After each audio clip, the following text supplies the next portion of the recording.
This encyclical comes at a critical moment in human history.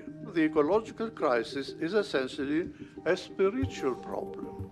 The sin against the environment, the ecological sin. This is big for the Pope. Consume less and buy less. We have to really rethink our lifestyles. He blames a lot of it on society's throwaway culture. He tweeted out that the Earth, our home, is beginning to look more and more like an immense pile of filth. Immense pile of filth. Pile of filth.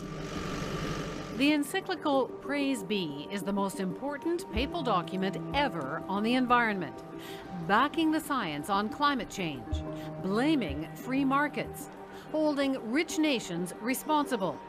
Environmentalists and many on the left are cheering the message. Since the Argentinian Archbishop became Pope, Francis has shifted the focus away from the Church's conservative stance on things like abortion and made attacks on inequality and the excesses of capitalism central. He is launching a broadside on many of the things that we take as commonplace. For some, it's like Occupy Wall Street took over the Vatican. This is just pure Marxism coming out of the mouth of the Pope. He has a Marxist background. Who else could or would say this sort of thing and get more traction? Maybe he doesn't get much, but there's not many people that can speak or seem to speak with his type of moral authority. If there is going to be a message on this simply put out there in very bold terms, it's difficult to imagine it coming from anywhere else. Let's bring in Andrew Steer. He is CEO of the World Resources Institute, an environmental research organization. He's also been a special envoy for climate change at the World Bank. Andrew, thank you so much for being with us. The Pope, with some very strong words, do you think it's going to move the needle? I believe it will, yes. 5,000 bishops will receive this. 1.2 billion Catholics will hear about it. Every Catholic school child will be taught it. But really, all people of goodwill will read this. It's 200 pages long, but it's an inspiring read. So yeah, I do believe it will move the needle, and it's part of a growing drumbeat that's underway now that we just have to do something different in order to address climate change. So the good news is that a number of leading businesses are very much aligned with what the Pontiff is saying. Absolutely, because frankly, a lot of them are starting to see the effects hit their global supply chain. So you could say it's motivated by self-interest. Certainly, nobody wants to be called out by this extremely popular Pope. So he is talking really tough on businesses. Do you think he's going to pressure them in a more direct way? Would you expect to see him reach out to corporations or people he feels like, companies he feels like are really not towing the line in a more direct way? Well, we had the privilege of meeting with him about a month ago, together with some of his cardinals, such as Cardinal Turkson, we just saw on the television screen. And there's no question about the fact that they want to be engaged in this. I mean, we had 3 hours of very serious discussion on the economy, essentially. For a while, large corporations have been saying they want to do something about climate change. 80% of the biggest 500 companies in the world now have targets to lower the greenhouse gases. The problem is those targets are generally not enough. So now there are about 50 large major corporations, household names, that are committing not only to lower their carbon emissions, but to lower them in a scientifically credible way so that they will actually be part of the solution. So there's a coalition building where you could very easily imagine people of the world, those who are concerned about the bottom line, and as you say, those who care about the resilience over time of their businesses, can be aligned with people of faith and 3,000 years of faith tradition, which in this encyclical that His Holiness lays out so clearly. Yeah, absolutely, and he certainly has a very powerful pulpit to do that from. Andrew, we have a lot of breaking news. We have to leave it there, but thank you so much for coming in. Now this, Pope Francis will issue an encyclical on climate change and income inequality. Basically, that is a policy declaration. And if you look at the way the Pope addresses climate change, very similar, if not identical, to President Obama. All rise. Judge Andrew Napolitano. I don't know if he's going to compel Catholics to a certain agreement with him. He really doesn't have the authority to do that. I think going to suggest that the government has the duty of keeping the environment clean, because that will help save the poorest among us. Now, if he wants to issue that as a political statement, to me, that's Jorge Bergoglio, also known as Pope Francis, giving a political opinion which is irrelevant to Catholicism. But if he's going to move the mechanism of the church behind something, it better not be when you've political. got President Obama aligned with Pope Francis, that is a very powerful force, shifting public opinion, in my opinion, to the left worldwide. I agree with you, particularly on this issue, particularly on an issue where it's difficult to have a correlation between what the Pope is saying and what his duty is, which is to save souls. Climate change will impact every country on the planet. No nation is immune. So I'm here today to say that climate change constitutes a serious threat to global security, an immediate risk to our national security. And make no mistake, it will impact how our military defends our country. And so we need to act, and we need to act At the top of our list was the urgency of a world response to the threat of climate change. And the Secretary General has been a consistent champion of a concerted, unified global response to the issue. I shared with him the work that we are doing in the United Nations so that we can be a leader in addressing this critical, perhaps the critical issue that faces humankind going forward. The year 2015 must be a time for global action on sustainable development and climate change. In Paris this December, all governments must commit to a meaningful universal agreement on climate. We can do it, but we must join hands to mobilize finance, move markets, and encourage bold action from world leaders. Live Earth Road to Paris will bring us together and amplify our voices. It will help us seize the opportunity of a low-carbon future. We all have a role to play in building a more peaceful, prosperous, and sustainable world for ourselves and for our children. I urge people everywhere to take climate action now. Thank you.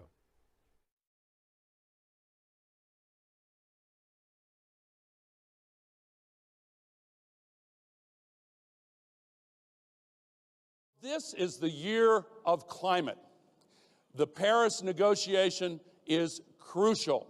In order to ensure its success, we need the political will. But political will is a renewable resource. And as part of the effort to renew that global political will, I am very excited, grateful to Klaus Schwab and the World Economic Forum that my colleagues and I in just a moment are able to announce here on this stage in Davos a major event this year.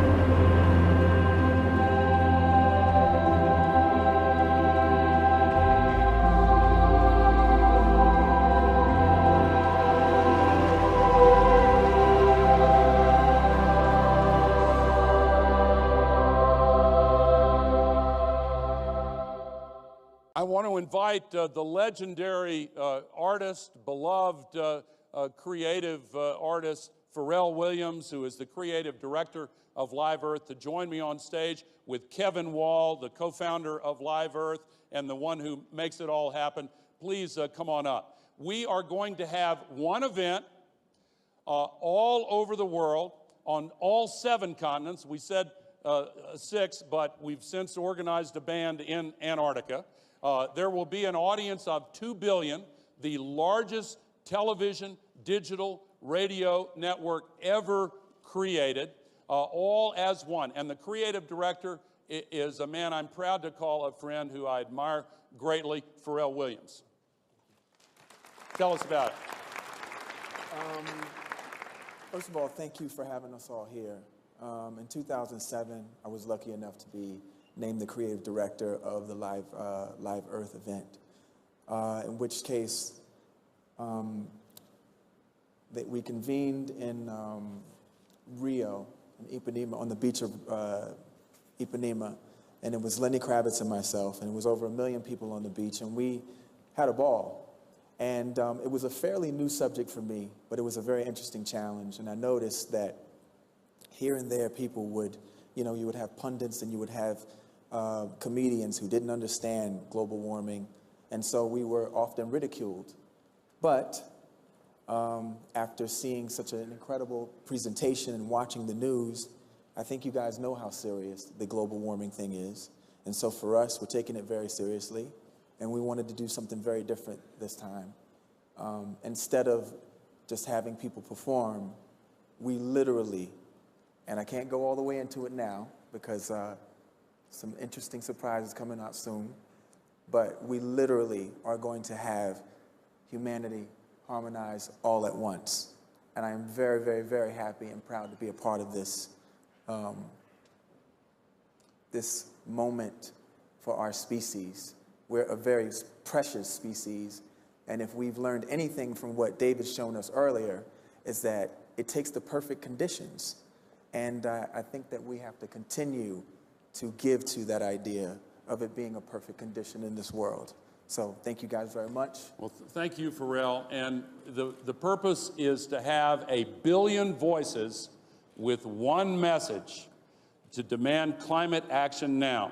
Kevin Wall, my co-founder and partner, is the head of Control Room, and the Climate Reality Project is joining with this. Kevin, tell us more details. Yeah, sure. Thank you for inviting me. The power of music is unique because it's borderless. It's without language. Pharrell, one of the greatest, producers, writers, musicians today in the world, will use that power, and when you use music combined with a message, you can affect change. Because messages, that's how commercials work, and that's how major effecting of change on a global basis happens. So we're combining these two things. 7 events, all of them in major stadiums. We start in China, Sydney, Australia, Rio de Janeiro, Cape Town, South Africa, New York City. In Paris, we're ending at the National Stadium. These events will run 4 to 6 hours, and they have major, major artists, some of the biggest artists ever collected, with one message: take climate action now.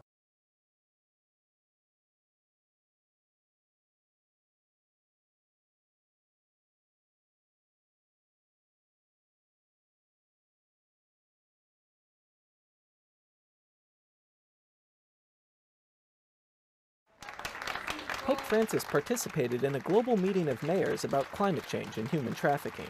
His encyclical, Laudato Si, was a major inspiration for the mayors who attended the conference. He explained to them that before all else, his encyclical is a social document.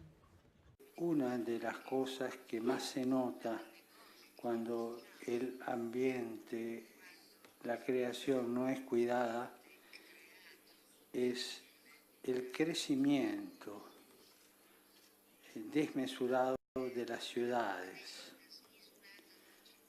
Es un fenómeno mundial. Las grandes ciudades se hacen grandes, pero cada vez con cordones de pobreza y de miseria más grandes, ¿no? Donde la gente sufre los efectos de un descuido del ambiente.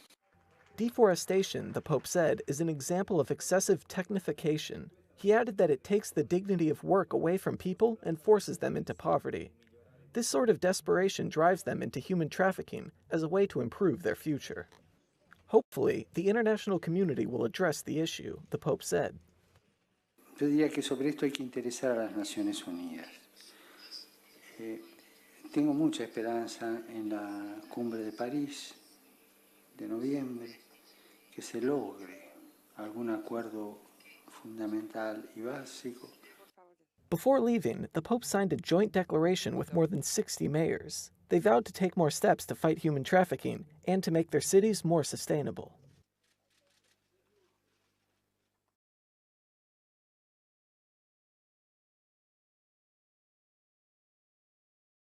We are here all together because we know that the world needs to fight climate change with much, much greater seriousness. Taking action now will not only solve the problem of protecting the planet, but it will be a tremendous boost for economy. We've got to tackle the issue of carbon pricing. In other words, if you use carbon tax, if you use various tax mechanisms to raise revenue and reallocate intelligently, you do well for the ecology. I urge political leaders of the world to prioritize their resources and their political energy on climate change. Climate change is a defining issue of our times and existential threat to our life and development. We have to address this issue immediately.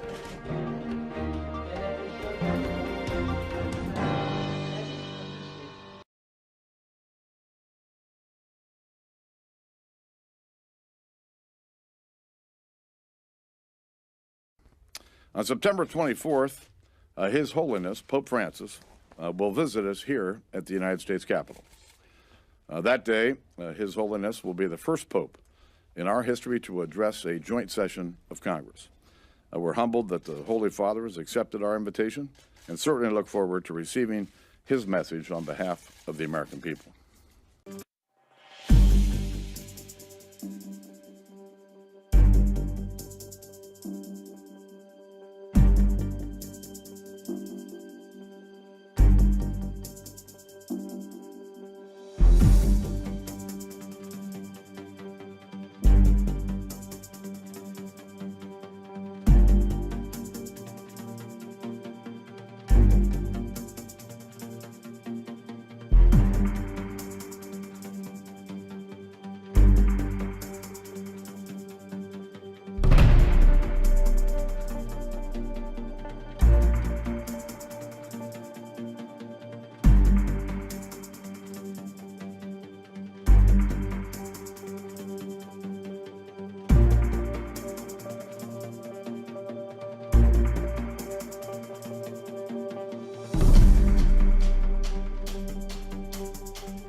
Cannot. I will not worship that.